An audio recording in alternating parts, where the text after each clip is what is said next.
The kitchen timer read 9:15 p.m. Our reservation was for 7:30. I sat in the living room of our Seattle apartment, dress shirt pressed, holding a small box with a bracelet inside, silver, minimal, the kind Sarah preferred. Through the window, the city lights blurred in the rain. The silence wasn't comfortable. It was the kind that sits heavy in your chest. Then the door opened hard, like she'd been holding her breath all day and finally let go. Sarah came in fast, dropping her canvas work bag on the bench by the entrance. Her boots left wet marks on the floor as she walked past me without looking. "Don't," she said quietly, pulling off her coat. "Sarah." I stood, keeping my voice low. "It's our anniversary." She let out a small laugh, running both hands through her damp hair. "You think I forgot?" "I didn't say that." "I got stuck," she said, turning toward me now. Her eyes looked tired, sharp. "Eric needed the quarterly analysis tonight, last minute." Eric. Her brother-in-law. Her supervisor at the investment firm. The name landed differently than it should have. "I understand," I said, stepping closer. "But you could have sent a text." She exhaled, almost smiling. "I didn't realize I needed permission to work late." "That's not what I meant. I was just—" "Guilt-tripping me?" She folded her arms. "I worked 11 hours today, Nathan. And now you're standing here making me feel like I failed some test." I paused. Set the box down on the side table. "I'm not guilt-tripping you. I just wanted tonight to matter." Her jaw tightened. "Well, maybe don't build the whole night around some fantasy version of me." I stayed quiet. She turned and walked down the hall. A door closed. Not slammed. Just closed. I stood there for a long time, the bracelet box still sitting where I'd left it, wondering when exactly things had started feeling this hollow. "My name is Nathan Cross. I'm 41. I manage operations for a supply chain company in downtown Seattle. I wake up early, run 3 times a week, keep my workspace organized. I don't need drama. I like routines. Steady, predictable." But that night broke something I didn't know was already cracked. 4 days later, she still hadn't mentioned the anniversary, not once. The bracelet box sat in my desk drawer at work. I didn't bring it up. Something about her silence told me she'd already rewritten the evening in her mind, and I was the one who'd ruined it. It was Thursday night, almost 10:30, when my phone lit up. "Sarah, work," I answered on the second ring. "Hey." Her voice was clipped, efficient. "Don't wait up. I'm staying overnight. Budget review week. Eric wants everything finalized by morning." "You're staying at the office?" "Yes, Nathan. We're behind. I can't argue with the man who approves my paycheck." The way she said Eric felt too familiar, too easy. "Want me to bring you dinner?" "No." Then softer. "No thanks. I already grabbed something." "All right." I let a pause sit between us. "You sure you're okay?" Another pause. Then, "I'm fine. Bye." The line went dead. I sat there, phone still in my hand, even though the call had ended. I'm not sure what made me do it. Maybe it was the edge in her voice. Maybe it was the memory of her walking past me 4 nights ago like I wasn't there. Maybe it was 10 years of trust suddenly feeling paper thin. I grabbed my coat and keys, locked the door, drove downtown. Seattle at night is all glass and rain. The financial district was mostly dark except for a few towers still glowing. Sarah's firm, Caldwell and Moore Advisors, was one of them. 5 floors, steel, tinted windows that reflected more than they revealed. I parked across the street and saw her car immediately. Silver Accord, right near the entrance. I didn't text, didn't call. Just sat there in the quiet hum of my engine, watching. 15 minutes later, the lobby doors opened. She walked out slowly, adjusting her scarf, glanced at her phone, didn't see me. I got out and leaned against my car. When she finally looked up, she froze. "Nathan?" Her voice rose, confused, annoyed. "Hey," I said calmly. "Figured I'd drive you home. This area gets rough late." Her eyebrows pulled together. "I told you I was staying. You can finish tomorrow. Come sleep in your own bed." "I can't. I need my car, and I have files." "Leave the car here. I'll drop you off in the morning." She folded her arms. You don't need to do that. I know. Silence stretched between us like a wire about to snap. She looked down at her heels, then back at the building. Sarah, I said gently. Get in the car. She hesitated, then sighed, walked around to the passenger side. The drive home was quiet. Rain tapped the windshield. Streetlights passed in slow rhythm. She stared out the window, jaw tight, arms crossed. I glanced at her once. I'll take you back in the morning. She didn't respond. But her reflection in the glass told me everything. Tense shoulders, clenched hands, lips pressed thin. She wasn't just tired. She was hiding something. And for the first time in a long time, so was I. The next morning came gray and cold. Rain streaked the windows. I made coffee for 2 out of habit, but Sarah didn't touch hers. She came downstairs already dressed. Black pants, white blouse, hair pulled back tight. Her laptop bag was already over her shoulder like she'd been waiting by the door. I grabbed the keys without speaking. She followed me out.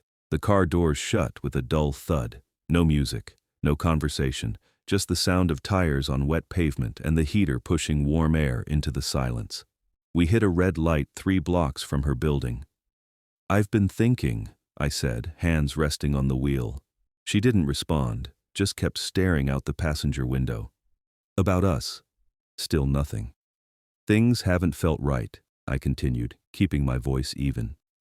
You come home later, we barely talk. Even when we're in the same room, it feels like you're somewhere else. The light turned green. I pressed the gas. Sarah, if something's going on, I need to know. Her breath fogged the glass slightly. She shifted in her seat but didn't turn toward me. I can handle the truth, I said quietly. I just can't handle this distance. Silence. My throat tightened, but I kept my eyes on the road. When we reached her building, she reached for the door handle before I'd even fully stopped. I'll walk you in, I offered. No need. Her first words of the morning. Sharp. Final. She stepped out into the drizzle and walked quickly toward the entrance without looking back. I sat there, engine idling, watching until the glass doors swallowed her. That's when I noticed someone standing near the curb. A young woman, mid-20s maybe, wearing a gray raincoat and holding a manila folder like it might fall apart in her hands. Her eyes kept darting between me and the building. She took a step closer, hesitated, then knocked lightly on my window. I rolled it down halfway. Can I help you? Her voice came out low, rushed. Are you Nathan Cross, Sarah's husband? My body tensed. Who's asking? She glanced over her shoulder, then back at me. My name's Jenna. I work in admin, 4th floor. She paused. I don't know how else to say this. She held up the folder, then lowered it again. Please. Can we talk? Just coffee, that's all I'm asking. I narrowed my eyes. Why? Her voice dropped to almost a whisper. Because you don't deserve what's happening behind your back. My pulse kicked up. I stared at her for a long moment, then gave a slow nod. Name the place. We sat in the back corner of a small cafe 2 blocks away, the kind of place with steamed-up windows and the smell of burnt espresso hanging in the air. Low music played. People talked quietly around us. Jenna wouldn't stop turning her coffee cup in small circles on the table. I shouldn't be doing this, she said for the 3rd time. You don't have to, I replied calmly. We can finish our drinks and leave, no harm done. She shook her head quickly. No. If I don't say it now, I won't say it at all. I leaned back slightly. Then start from the beginning. She swallowed. I handle scheduling, visitor logs. Sometimes I review security footage when it's backed up. She paused, eyes flicking toward the counter.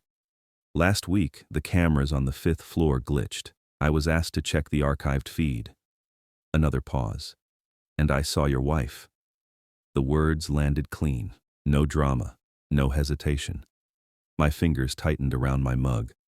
Doing what? Jenna unlocked her phone with shaking hands. Before I show you, I need you to promise something. I met her eyes. What? If this blows up, and it will, I can't be the reason. I'll lose my job, I have rent, student loans. I can't afford to be brave. I didn't rush my answer. I won't say your name. That's not enough. I'll protect you, I said. Whatever happens, it won't come back to you. She searched my face like she was testing weight on thin ice. Then she nodded. She turned the phone toward me. The video was grainy. No sound. Timestamp, 11:47 p.m. Sarah stood near a glass-walled conference room. Coat off, hair down. Eric stepped into frame, tie loosened. His hand moved to her waist. Too familiar. My breath slowed. Jenna whispered, "It gets worse." The clip jumped ahead. Sarah laughed, silent, but unmistakable. Eric pulled her closer. She didn't resist. She leaned in. Then they kissed. Not accidental, not rushed. Practiced. I watched without blinking until the screen went dark. The cafe noise rushed back in like a wave. I set the phone down gently on the table. "How long?" I asked. Jenna exhaled. "I don't know, but this wasn't the first time they were alone that late." I nodded once. "You did the right thing." She looked startled. "You're not yelling." "There's nothing to yell at," I said quietly. "It's clear." Her voice cracked. "Please don't confront them yet. If they review the logs, they'll know someone accessed the feed." "I won't," I said. "Not today." She let out a shaky breath. "Thank you." I stood, pulling on my coat. "If anyone asks, you never met me." She nodded quickly. "And you?" she asked. I paused at the table. "I'll take care of it." Outside, the rain had stopped. The air felt sharper, cleaner. My hands were steady. My heart was not. But beneath the shock, beneath the quiet anger, something else settled in. Clarity. That evening, the rain started again. Soft and steady. The kind that made the neighborhood look calm, almost peaceful. I pulled into the driveway just after 7. Her car was already there. Lights on inside. Warm glow through the windows. From the outside, everything looked fine. Inside, she was humming. I found her in the kitchen pouring 2 glasses of wine. She looked up when I walked in, smiling like nothing in the world was wrong. "There you are," Sarah said, walking over with a glass extended toward me like a peace offering. "Rough day?" I took the glass but didn't drink. "Could say that."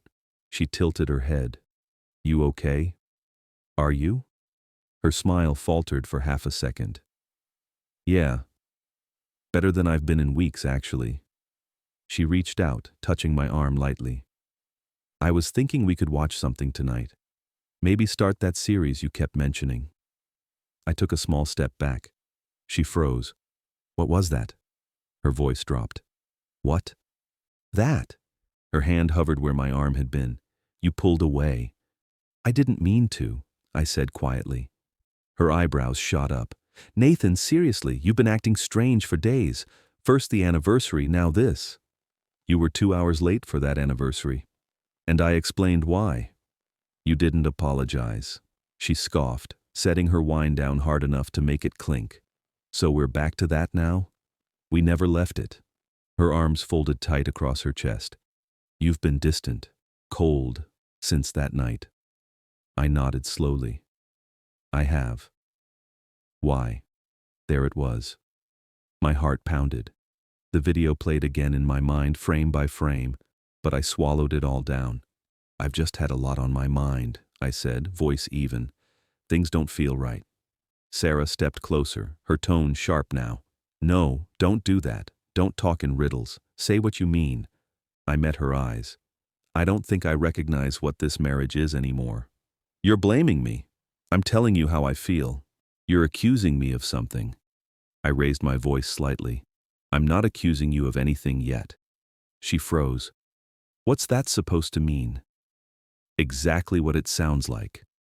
Her jaw clenched, breath catching. "If you have something to say it, Nathan."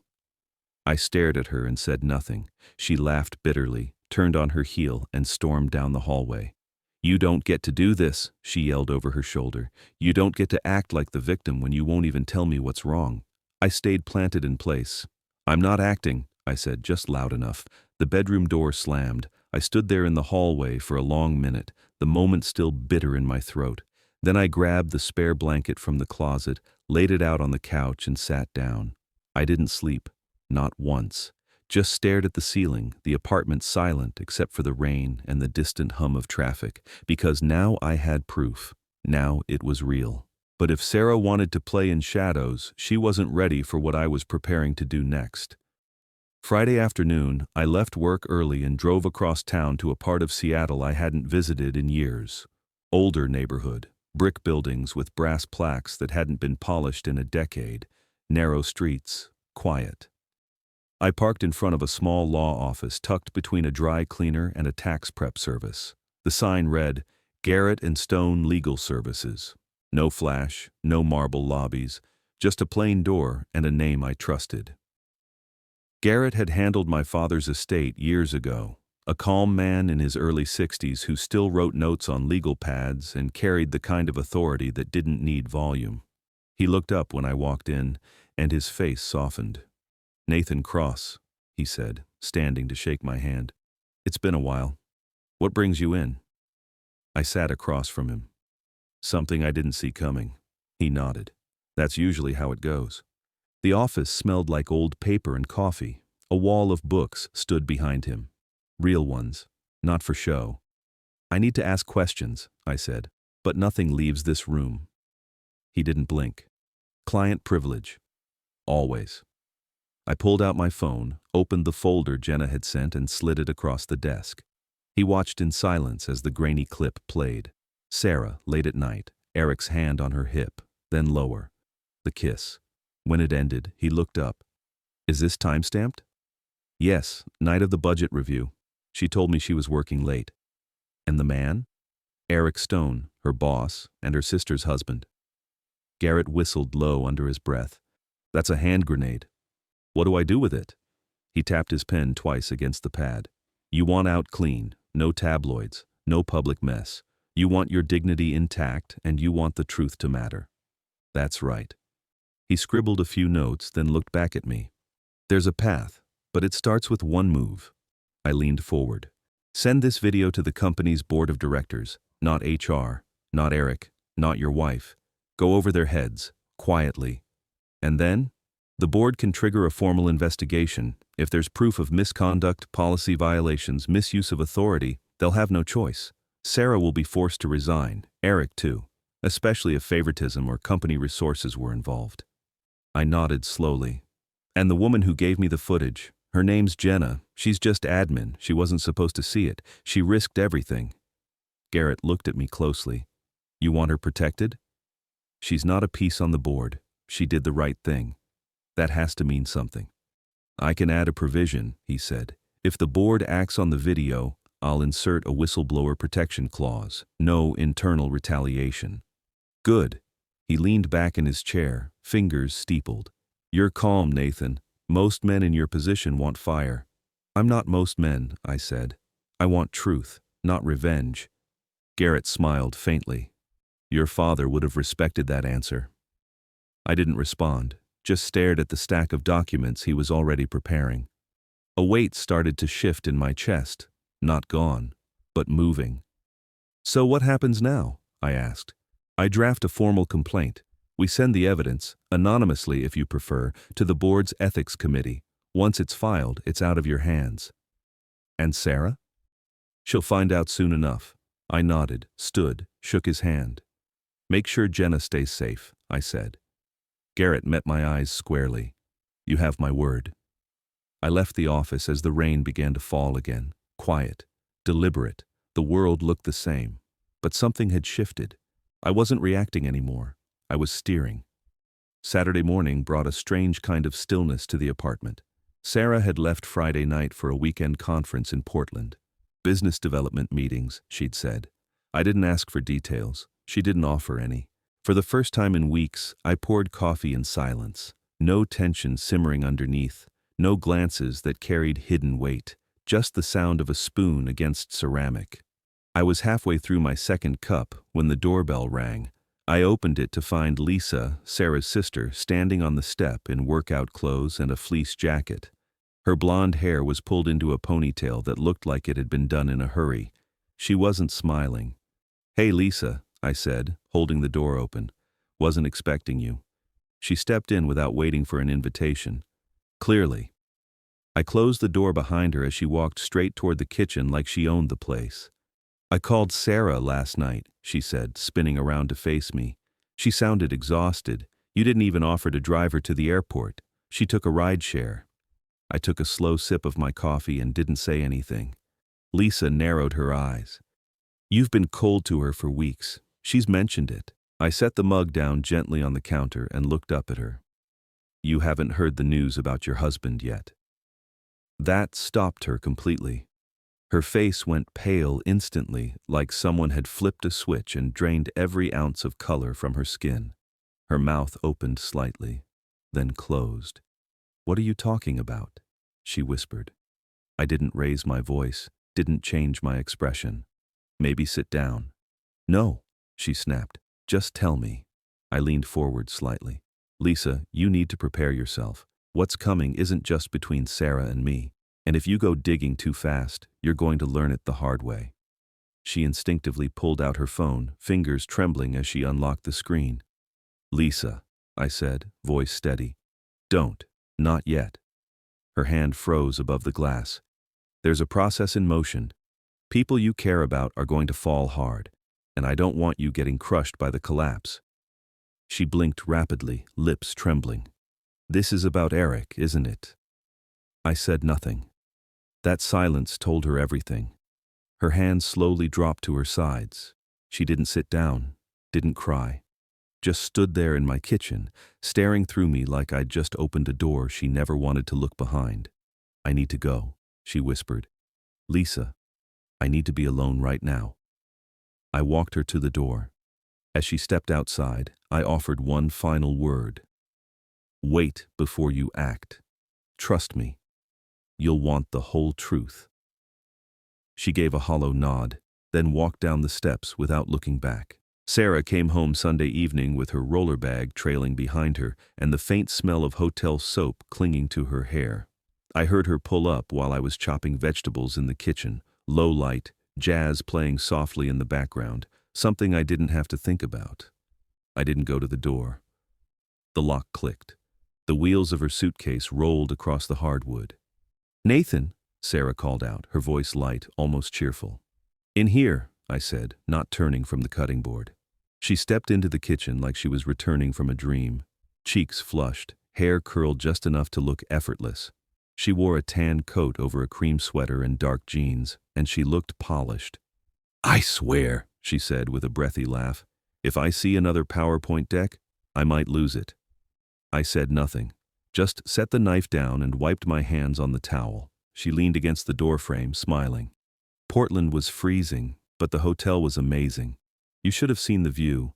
I took pictures. I'll show you. I turned then, slow and steady, met her eyes. She faltered. "Nathan?" she asked, blinking. "What's wrong?" I reached into my pocket and pulled out my phone. She tilted her head slightly, trying to read my expression. "Are you okay?" I unlocked the phone, scrolled to the folder Jenna had sent, and tapped the clip. I held it up without a word. She stepped forward, confused. Then she saw it. The moment her own face appeared on the screen, grainy but unmistakable, her body froze like she'd walked into ice water. The conference room, the timestamp, the look on her face as Eric's hands found her waist, then the kiss. Her breath left her in a quiet gasp. I didn't say a thing, didn't blink. The clip ended. Sarah stared at the dark phone screen like it might come back to life and save her. Her voice was barely audible. "Where did you get that?" Still silent, I set the phone down on the counter. She took a step forward. "Nathan, please, I can explain." I looked at her. Really looked. And something surprising happened. I didn't feel anger. I didn't feel panic or heartbreak. I felt peace, like the moment you finally name the illness that's been dragging you down. A calm that comes not from comfort, but from clarity. She stepped toward me again, eyes wide, glossy. "Say something." I turned and walked to the back door. "Nathan, wait." But I didn't. I stepped outside onto the small patio and let the cold air hit me square in the chest. It was raining again. Light drops drifting down like feathers. The yard was wet, dark, untouched. Behind me, through the sliding glass door, I could hear her start to cry. Not loud, not dramatic.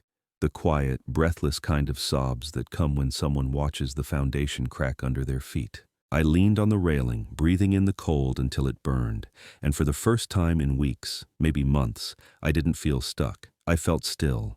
Sarah was inside, falling apart, but I was outside, finally beginning to rebuild. I didn't wait, not until morning, not until tempers cooled or explanations were rehearsed. I left Sarah sobbing in the living room and drove straight to Lisa and Eric's house. The cold outside couldn't touch what was already burning beneath my skin. Their place sat at the end of a quiet street in Ballard, porch light on, curtains drawn, a home that to anyone else looked calm and ordinary, but I knew better. I didn't knock. I walked straight up the path and opened the door. Inside, the chaos had already started. I heard shouting echoing down the hall, sharp, ugly. "Don't you dare flip this on me," Lisa screamed. "You think I planned this?" Eric's voice boomed back. "You think I wanted your sister hanging around every late night like some—" There was a crash. Something ceramic shattered. I stepped inside and closed the door behind me. Eric appeared first, storming out of the hallway like a bull with nowhere to charge. His shirt was wrinkled, face red, hair a mess. His eyes locked on me like a target. "What the? You think you can just walk in here?" He stormed toward me. "You and I need to talk," I said calmly. He didn't stop. "Get out of my house." "Not until Lisa hears this from both of us." That's when he lost it. Eric lunged, shoving me hard in the chest. "You think you're the victim? You've been snooping around like a little—" I shoved him back, square in the chest. He stumbled into the wall behind him, caught himself, and lunged again. But this time, Lisa was between us, both hands on his chest, her voice cracked and trembling. "Stop it, both of you, stop." He backed off, chest heaving. Lisa turned to me, eyes wild. "What is going on?" I looked her in the eye. "Sarah confessed." She went still. "Everything," I said. "The nights at the office, the meetings that weren't meetings, the video." Lisa's knees gave out before she could make it to the couch. She collapsed onto the armrest, one hand to her mouth. Her voice came out broken. "A video?" I nodded. "Surveillance. They weren't careful." She didn't cry, not at first. She just sat there, blinking, breathing like each breath might choke her. Behind us, Eric stood still, jaw tight, trying to recover some sense of control. "I didn't mean for it to happen," he muttered. "It wasn't serious." Lisa finally turned her head toward him, not screaming, not crying, just one word. "Quiet." "Out." He blinked. "Lisa." She stood, trembling but upright. "Get out of this house right now." Eric looked at me, then back at her. "This is still my house." Her voice dropped an octave. "Then I'll leave. But I'm not staying under the same roof as a man who used my sister to escape his own failures." He stared for another long second, then grabbed his keys from the hall table and stormed out the front door. It slammed behind him. Lisa stood still for a moment, then crumpled back onto the couch like her legs had given out for good. I moved to the kitchen and poured her a glass of water. She didn't take it, just stared at the carpet. "This whole time," she whispered, "I thought the tension between you two was about you, about the marriage slipping, distance, whatever, but it was us. It was here." I sat down across from her. She finally looked up, tears now tracing clean lines down her cheeks.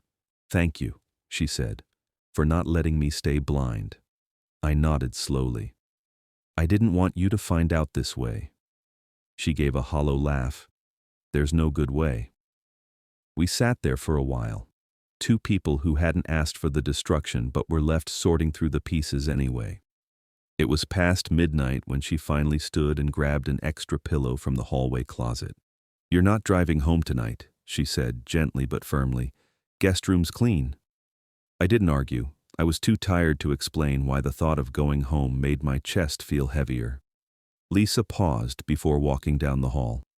"Everything's changed, hasn't it?" Yeah, I said quietly, but maybe that's not a bad thing. She nodded, wiped her face, and disappeared into the dark. I lay awake for a long time in the guest room, listening to the rain push against the windows. The house creaked like it was adjusting to a truth that had been hidden too long. And for the first time in this whole mess, I didn't feel like the broken one. I felt like the one still standing. By Monday morning, the storm had names. Emails flew like arrows. Internal memos swept through Caldwell and Moore advisors like wildfire. The board had reviewed the footage. The ethics committee had voted.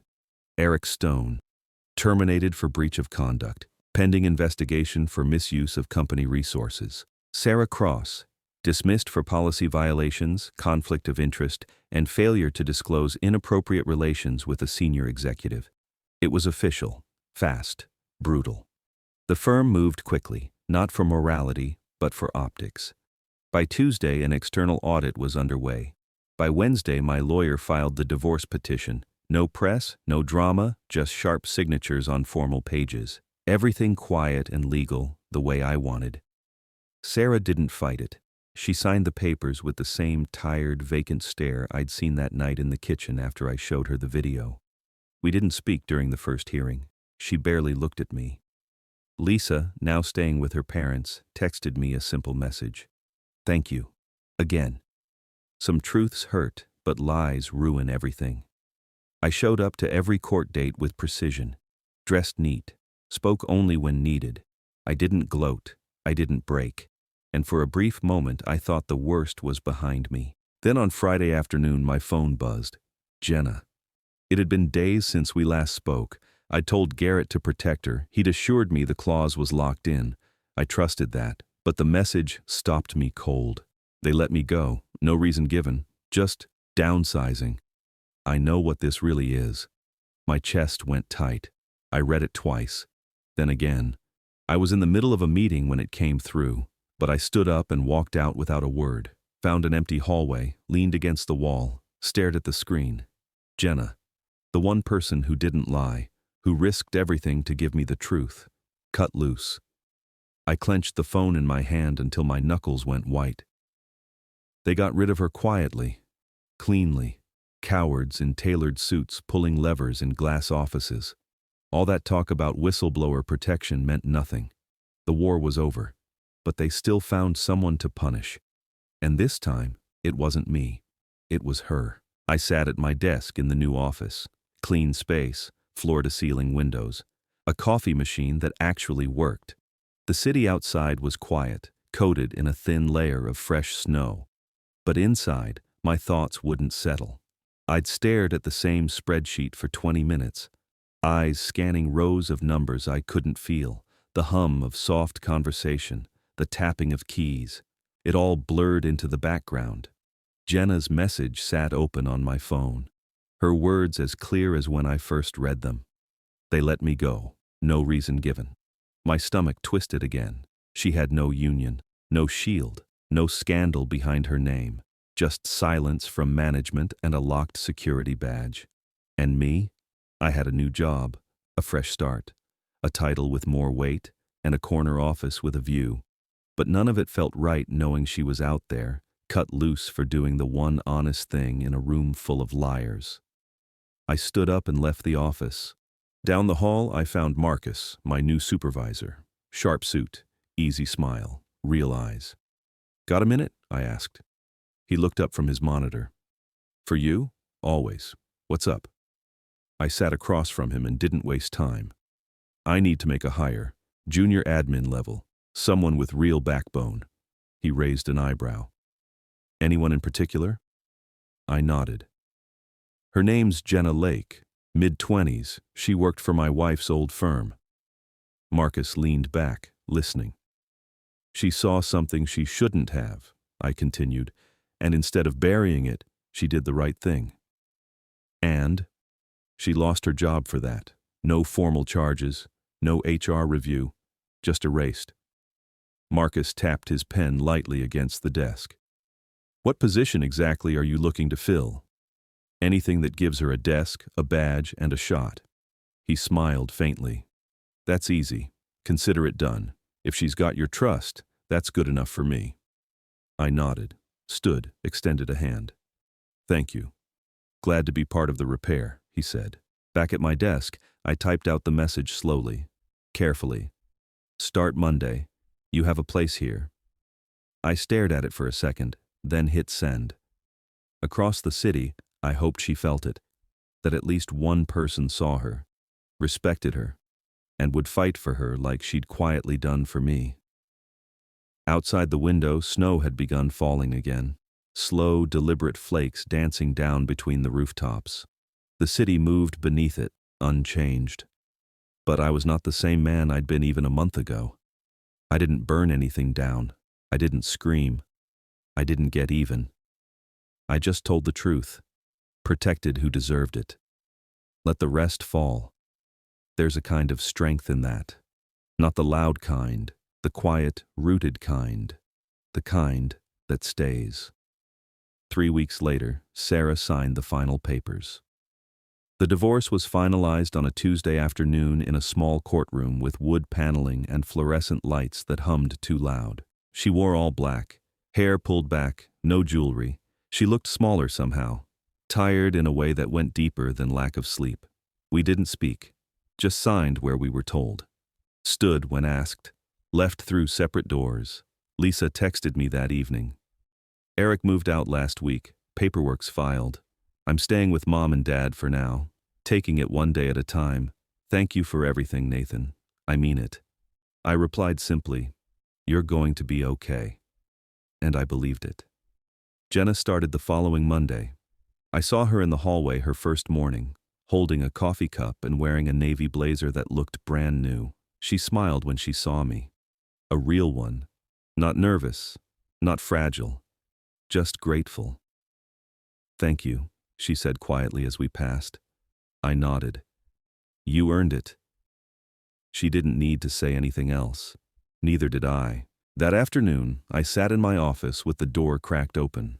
The sound of voices drifted in, laughter from the break room, the soft ping of incoming emails, the rhythm of a workplace that felt functional, honest. I opened my desk drawer and found the small bracelet box I'd bought for Sarah months ago. Silver, minimal, something that once meant hope. I stared at it for a moment, then closed the drawer, not with anger, not with regret, just closure. I turned back to my screen and got to work. That weekend, I drove out to the coast, alone, windows down, music low, the kind of drive where you don't think, you just move. I parked near a lookout point and walked down to the beach. The sand was wet and cold. The waves rolled in steady and deliberate. Gray sky, gray water, everything quiet. I stood there for a long time, hands in my pockets, breathing in the salt air. And I realized something simple. I didn't need revenge. I didn't need her to suffer. I didn't need Eric to fall harder or Sarah to beg for forgiveness. I just needed the truth to be told. And it was. I needed the people who deserved protection to get it. And they did. I needed to walk away with my dignity intact. And I had. The rest wasn't mine to carry anymore. I turned and walked back to the car, the sound of the waves fading behind me. The drive home felt lighter, not because everything was perfect, but because I was free. Spring came quietly to Seattle. The rain softened. Cherry blossoms appeared on the trees lining my street. The air smelled clean, almost sweet. I'd moved into a smaller place, a one-bedroom near Green Lake, hardwood floors, big windows, a kitchen just large enough for one person who actually enjoyed cooking again. Mornings were mine now. I'd wake up early, make coffee, and sit by the window watching joggers pass by on the trail below. No tension, no dread. Just silence that felt like rest instead of weight. Jenna had settled in well at work. She'd been promoted within 2 months to project coordinator. Marcus told me she was one of the sharpest hires they'd made in years. I wasn't surprised. One afternoon, she stopped by my office with a folder in hand. "Hey," she said, leaning against the door frame. "Got a second?" "Always." She stepped inside and closed the door gently. "I wanted to tell you something." I looked up from my screen. A friend of mine reached out last week, she said quietly. She's going through something similar. Different company, different people, but the same pattern: late nights, lies, a boss who's too comfortable. I set my pen down. Does she have proof? Jenna nodded. She's scared. Doesn't know what to do. Thinks if she says anything, she'll lose everything. I leaned back in my chair. Does she want help? I think so, but she doesn't know where to start. I was quiet for a moment. Then I pulled out a business card from my desk drawer. Garrett's name, his office address, his direct line. I slid it across the desk. Tell her to call him, I said. Tell her I sent her. He'll know what to do. Jenna picked up the card, looking at it like it weighed more than paper. Thank you, she said softly. She deserves the truth, I replied, just like you did. She nodded and left. I sat there for a moment, staring out the window. The sun was breaking through the clouds, light spilling across the buildings and trees. I didn't know that woman's name, didn't know her story, but I knew what it felt like to be in the dark, and I knew what it took to step into the light. That evening, I made dinner. Nothing fancy: pasta, salad, a glass of red wine. I ate slowly at the small table by the window, watching the last light fade over the lake. My phone buzzed once, a text from Lisa. Settling in, got my own place finally. Starting therapy next week. Feels like I'm learning how to breathe again. Hope you're doing well. I smiled and typed back. Proud of you. Keep going. I set the phone face down and finished my meal in silence. Afterward, I washed the dishes by hand, dried them, put them away. Then I made tea and sat on the couch with a book I'd been meaning to read for months. No music, no distractions, just the sound of pages turning and the hum of the refrigerator. It wasn't dramatic, it wasn't loud, but it was mine. And it was enough. They tried to twist me into something bitter, tried to make me the villain in a story I didn't write, but I never let them. I told the truth, protected the innocent, let the consequences fall where they belonged, and I walked away clean. Not because I was perfect, but because I refused to play by their rules. There's power in that, the kind that doesn't shout, the kind that doesn't burn bridges for the sake of heat, the kind that simply stands firm and waits for the truth to do its work. And in the end, it always does. So that's my story. Jenna took a risk most people wouldn't. She stepped forward when staying silent would have been safer. She did it for me, a stranger she barely knew. If you were in her position, would you have done the same? Let me know in the comments. I'd love to hear your thoughts. And if this story hit something in you, please hit that like button and subscribe. It really helps. Also, drop a comment and tell me what city you're watching from and what time it is where you are. I love knowing where this reaches. 2 more stories are coming up next that I think you'll find just as gripping. Thanks for listening.